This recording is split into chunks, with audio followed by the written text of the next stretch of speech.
Hello friends, আমি আজকে থেকে 17 বছর আগে এই চুন্নিটা পরে বিয়ে করেছিলাম। আমার মা এই চুন্নিটা খুব যত্ন করে রেখেছিল। 17 বছর পার হয়ে 18 বছর পড়েছে। চুন্নিটা একদম নতুন রয়েছে, দেখো পিছন দিকে দেখো,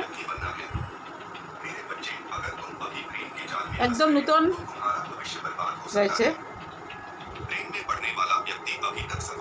তো কারো যদি চুন্নি লাগে তো আমার কাছে আমার এই চ্যানেলে কমেন্টস করবে, আমি চুন্নিটা পাঠিয়ে দেবো। দেখুন পুরো নতুন, 17 বছর আগে আমি এটা 1800 টাকা দিয়ে কিনেছিলাম।